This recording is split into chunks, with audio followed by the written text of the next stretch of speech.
and welcome to the Sportscast, December 5th, 2018. If you haven't yet, please subscribe on YouTube, Periscope, and iTunes. And if you're on iTunes, please leave a rating and a review. It will help us out tremendously.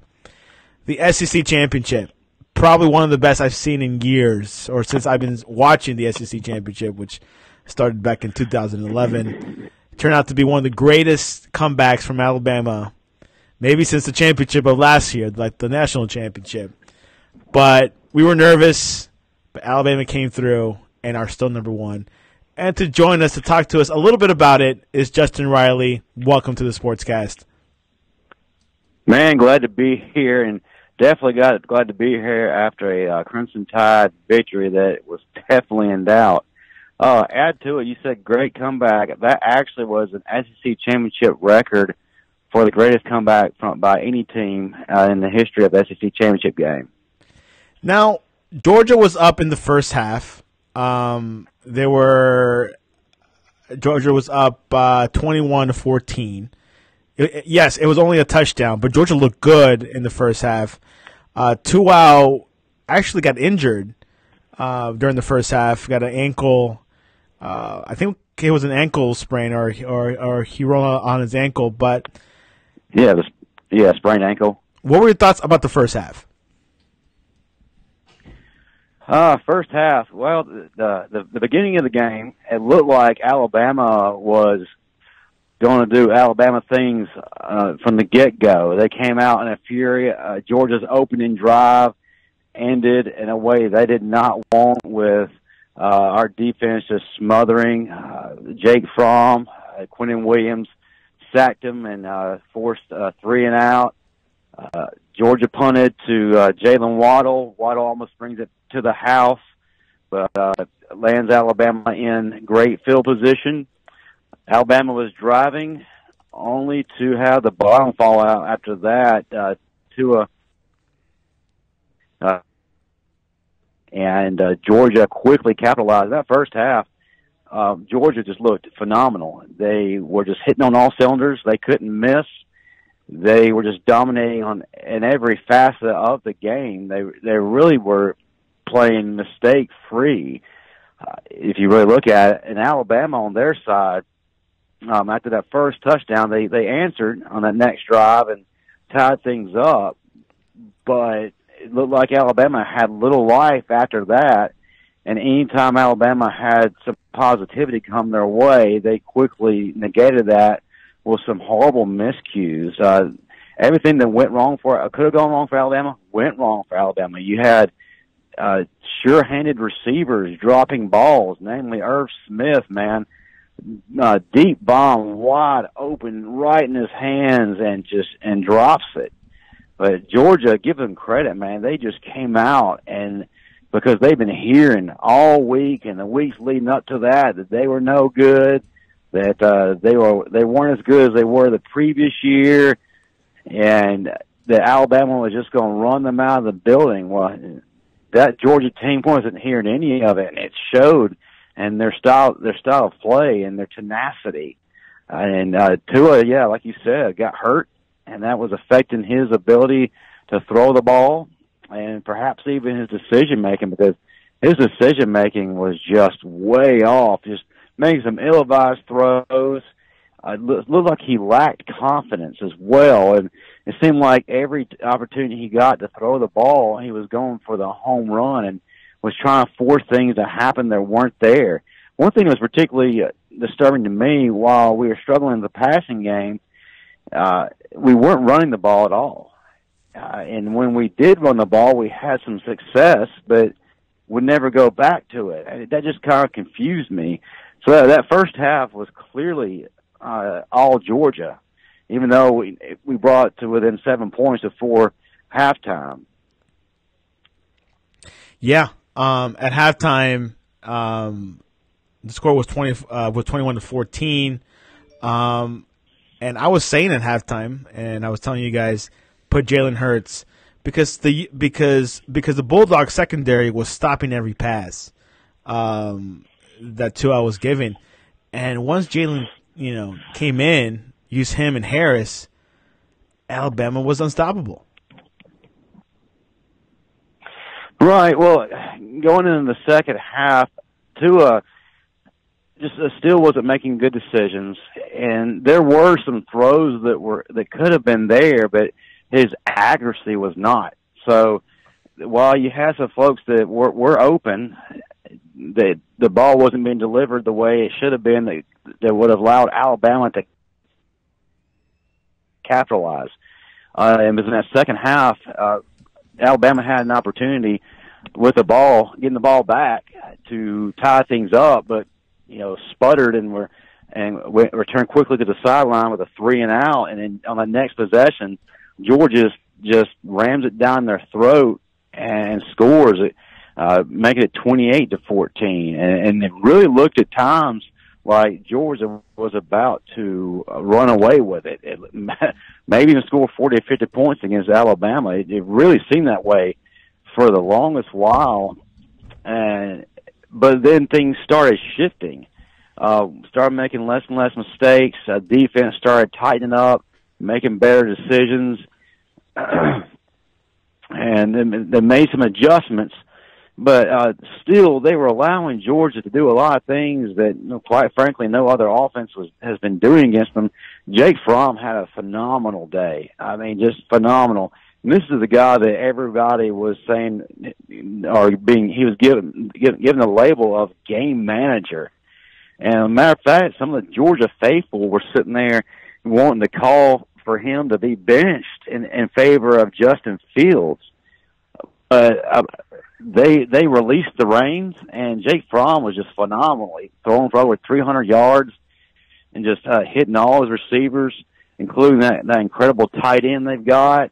Riley Ridley was making us look bad as well. Kind of hurt a little bit being Calvin's brother, but hey, you got to do what you got to do for your team, right? Yeah. But yeah,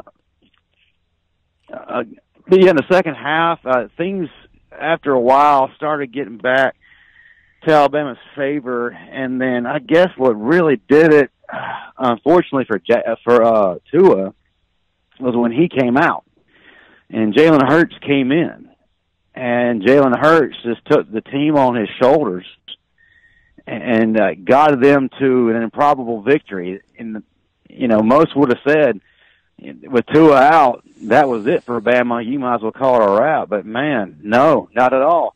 Jalen took that team and did what he had to do, and the team as a whole picked up their game to another level and just was able to put Georgia down. It was just amazing to watch.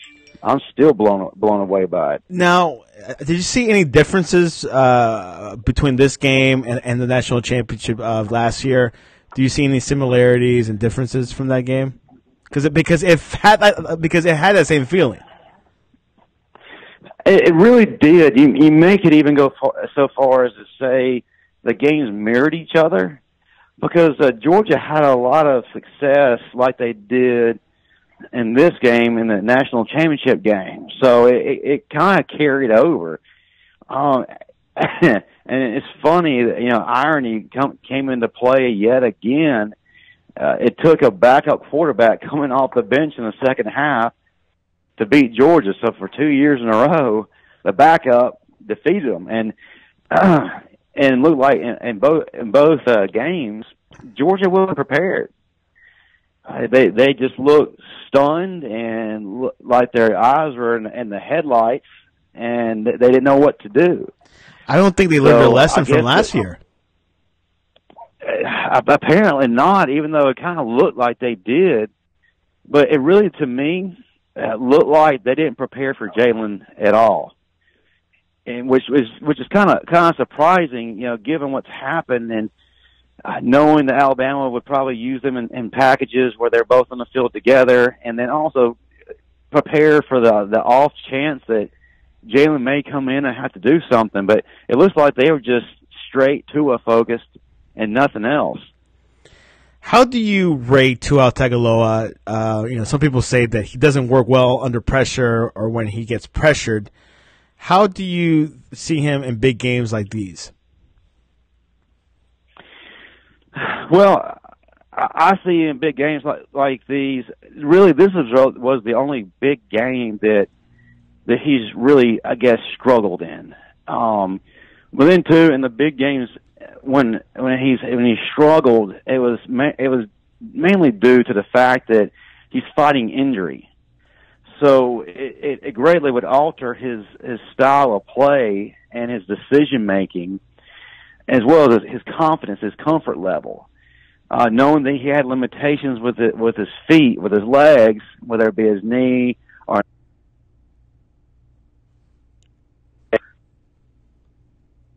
confidence of if he had to run, he wouldn't be able to.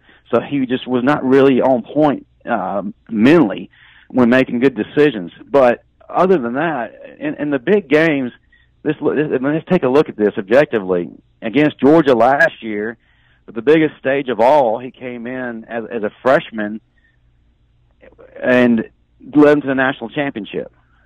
And then against LSU in Baton Rouge, he passed over 300 yards. He had an interception, but I mean, it happens. But he had a pretty big game there. I think I can't remember the amount of touchdowns he had, but he did very well there. And where many people were saying that he probably wouldn't have success at all, but he proved them wrong, and he marched on to Mississippi State. Yeah, that was a big game, and no, he did not perform well, but he was injured, and he only played 2 quarters, and then he had to come out and didn't play the rest of the game. And then the next big game, which was Auburn, he set a school record for touchdowns in a game, had a phenomenal day passing-wise, and put up Heisman-type numbers and helped his case with the pursuit of the Heisman. If we had to pinpoint a struggling point, the Georgia game clearly was his struggling time. Yes, he was not the typical Tua. He did not play well. He had to rely on others to do the work for him. So one game, I don't think that's going to negate how good he is, or label him, or perhaps say maybe he's overrated. It's silly. I think he's done well for 98% of the pressure games. Yeah, Tua Tagovailoa had 164 yards. Jalen Hurts had 82 yards. Jalen Hurts had one heck of a game. Like that last touchdown, that last drive he did was incredible. I mean, it was probably probably the highlight of his career. How do you view his career so far with Alabama, especially after this game? He's had a great career for Alabama, and regardless of what transpired from the national championship game to this point in the season, it's not really going to diminish what he's contributed. The man has guided Alabama to 2 national championships. He did suffer an incredible setback and went through probably one of the greatest shows of adversity than anyone's ever experienced, in football. And he just endured great trial, great criticism, and just went through hell. And where most people would have given up and taken their toys and gone home, which is the norm now for the typical athlete. If something doesn't go their way, run off, transfer, instead of staying back to fight. Jalen didn't do that. He stood by his team. He worked his tail off. He developed his overall game. He had become a better passer, a better decision maker, and he just sat back and just waited for the opportunity and didn't complain about it. And that's just phenomenal. And leading up to this game, maybe 2-3 weeks before, I just think in the back of my mind, some point, Jalen Hurts may come in and have to win a game for us. Little did I know it came to fruition in the SEC championship. And I couldn't think of a better way to close. I wouldn't say close yet, but maybe, but close his time at Alabama with a phenomenal win that he was able to provide for this team. He took no credit for it.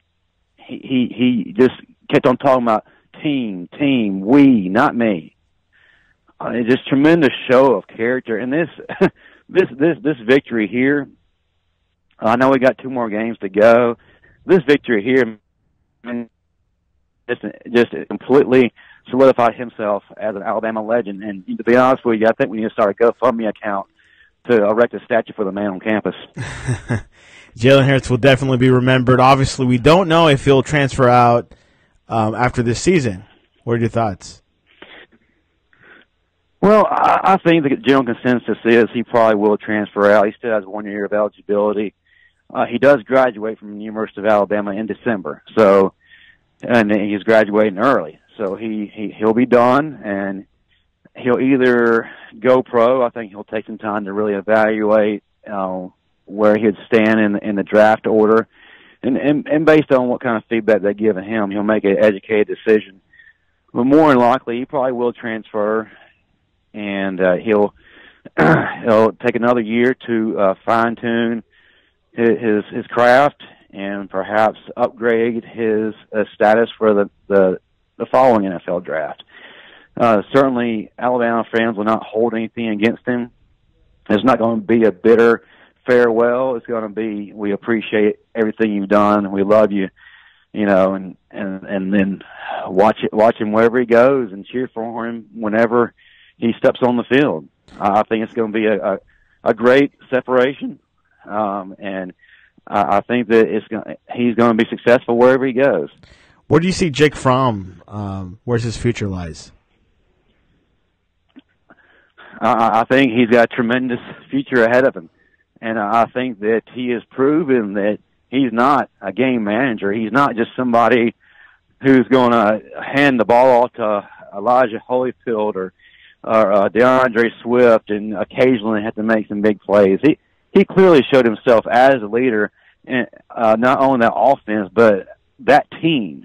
And for anybody to disagree and call for his benching is absolutely just ludicrous. They need to reevaluate football if they say any different. I think this is the guy. This is the guy that is going to be a legend for Georgia, and he has tremendous potential for even greater next year. He's got a lot of folks coming back. So I know Justin Fields is a phenomenal athlete, and everybody's waiting to see him, but not his time yet. It's still Jake Fromm's time. Until he has some incredible collapse, which I doubt we'll see, you keep him in there and let it be his team and quit all the talk and the criticisms and let this man have this team, and I think you'll be happy with the results you get. Yeah. Georgia, with this loss, did not make it to the college football playoffs. If they would have won, they would have made it. But the College Football Playoff Committee decided on Oklahoma and to get that Final Four spot. And here are the Final Four spots for this year's college football playoff ranking. Alabama, Clemson, Notre Dame, and Oklahoma. How do you view this top four? And also look at Oklahoma. How much of a threat are they for Alabama? I agree with the top four, but if you really want to look past the politics of everything, if you really want to say who the best 4 teams in the country are, Georgia is clearly a top 4 team. And I think everybody agrees with that. It was really beginning to take form the weeks leading into the SEC championship, but a great exclamation point to that statement was added by their performance to Alabama in the SEC championship game. And if you really, really wanted the top 4 teams in the playoff, Georgia would have been there. Now, I'll be the first to admit, I don't want to play them again. Me either. No, sir. Yeah, but I would have respected that decision for them to be in there. Now, I'm not trying to disrespect Oklahoma. I'm not trying to disrespect Ohio State. I just think Georgia was better than both of those teams. I just hate that they dropped that game to LSU. A game they really shouldn't have won. Had they used that kind of play against LSU, that game's not close. Regardless if it's in Baton Rouge, that game wouldn't be close. But I think when you see situations like this, it's definitely a stronger call to expand in the playoffs. 6 games, or really 8 games. Make it happen, because you really got to things like this, man. You've got to put the best teams in there. But I'm not trying to take anything away from Oklahoma. I mean, they did what they had to do. They only lost 1 game. They avenged that one loss because they defeated Texas in the championship game, and they were able to advance, and they did it in quite impressively. Yes, Oklahoma. Offensively, yeah, they're a threat to Alabama. Alabama has not played an offense like that. As good as Georgia's offense was against them, this is a different level. Jake Fromm is good, but Kyler Murray is next level. Kyler Murray brings more than one dimension to the table, and he's burning you for 400 yards in the game and to the air. Then he's added another 100 or so on the ground. So he can beat you any number of ways. It's a high-powered, very potent offense. But then again, one would argue they really haven't played defenses. The Big 12 is not known for defense by any stretch of the imagination. And they definitely haven't played a defense with the likes of an SEC team. Definitely not from a physical standpoint. So I think that's going to be an interesting thing to watch, to see how they're able to respond to that physical defense and just how tough they are. But I believe they're going to be able to score in Alabama. And Alabama's going to have to play mistake-free football. They're going to have to avoid the miscues that they have been prone to do here as of late. And that offense has got to get back to doing what it's capable of doing. And Tua is going to have to be on in order for them to match Oklahoma shot for shot. Yeah, they're definitely a threat. And people are downplaying Oklahoma against Alabama. Quit downplaying these teams. You know, these teams are ranked where they are for a reason. They're not there by mistake. They're not there just because some dudes in the back were bored one day and said, "Okay, I think this looks good. Let's put them there." No, they're number 4 for a reason. They got a guy who's arguably the best player in the nation, who's more likely going to win the Heisman Trophy at quarterback. Yeah, they're a good team. This isn't Citadel. Yeah, it's going to be a interesting game. Obviously, we'll definitely preview that towards the week of the championship game. Obviously, that'll be during the holiday week, so we'll definitely squeeze in a sportscast during the Christmas and New Year's week. But yeah, it's going to be a very, very good matchup. Obviously, you know, people say Clemson is the strongest on the other end, but we'll save that towards the end because we're able to analyze what's going to happen in the next 3-4 weeks. And you think Tua will be ready? Will be more healthier by then? You think? Well, certainly the opportunity is there for him to heal. I mean, you've got several weeks. So we don't play until, I believe, was it the 27th or 29th of December. So you essentially got a month's rest almost to heal, recover, repair, rehab. Matter of fact, I believe Nick Saban said this past weekend that the players are going to be off for 2 weeks. So, I mean, this is a great opportunity for everybody that's suffering bumps and bruises to get better. Now, how well will Tua be? We not really sure that's the severity of his bumps and bruises. I think that more will come out as we get closer to the playoff itself. But I think he'll be But ready enough I because, they're prepared to, if Jalen has to step in at halftime, he's prepared. And, of course, Jalen is way more healthier than Tua. Right, and I think having Jalen there definitely adds to the opportunity for greater success, and definitely by that time Jalen will be 100% as far as his ankle goes. So Alabama's in good hands. It's just a question of what kind of dynamic on the offense are we going to be looking at that point. Exactly, like the timing of the break, you just can't beat it. You can't really beat it. But anyways, let's look at other college news. Big news this week: Urban Meyer is decided to retire after the Rose Bowl. What are your thoughts about that? You think he's what are your thoughts about that? No, I think he'll be named the Packers head coach in 2 months. You're definitely going through Tyler's dreams. Absolutely. Well, in all seriousness, I think that everyone who has followed college football and who's been following Urban Meyer's storyline envisioned this happening. I think we all knew at some point that he was either going to jump to the NFL or jump to another team or just call it quits altogether. And, of course, that has come to pass. And I think that the stress of not only coaching, the situation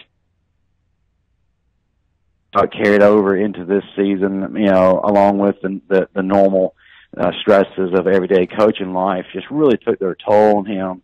And he's had some health concerns in the past, so it was only a matter of time. So was I blindsided? Not at all. Now, do I think that he may come back? A strong possibility. Whether college or pros, to be honest with you, I think there might be a part of him that wants to test the NFL market. But that remains to be seen. But, yeah, I'm taken back by. Still there? Hey, you there? Yes, I'm still here. In other news, what are your thoughts about Mike LaCostley? He's a Alabama assistant coach going to Maryland. Oh, Mike Locksley, man! I tell you what, he's very deserving. He didn't have a good time his first go around as a head coach. Of course, I don't know of many people who would have success at New Mexico or New Mexico State. I forgot which one it is, but it's really irrelevant. But he was able to come to Alabama and work under Nick Saban and some other coaches, and really work and find on some things that maybe weren't there or maybe would have been considered weaknesses in the past for him. And he was able to take a giant step forward this season when he was granted the offensive coordinator position and was able to do things for Alabama that we've never seen in Alabama history. And was able to take us to a whole nother level and put us in a position to win another national championship. Great players coach. I've heard nothing but positive from teammates about him, and from what I understand, he's a guy with a good character, very deserving after what he's done for Alabama. And I think going to Maryland, he's got his work cut out for him. But I think any person who's worked under Nick Saban definitely can come out on top and will be able to translate success, wherever they go. Yeah, that's definitely one of the things. If you're an assistant coach in Alabama, your value goes high. You're definitely in the job market. You'll get a call, Kiffin for FAU, getting paid tons of money, and the guy from Colorado as well. So it's quite interesting how much value you increase just for being an assistant. Well, absolutely. I mean, you're working under one of the greatest coaches ever in the game of college football, perhaps the greatest coach. And what he's been able to do for any assistant coach that's come through there has just been phenomenal. And he's taken guys that many people probably would have left for dead or not touched at all, and was just able to dramatically turn them around and transform who they were as coaches and what they are when they finish the Saban Academy of coaching is not anywhere near what they were when they first came in there, and they leave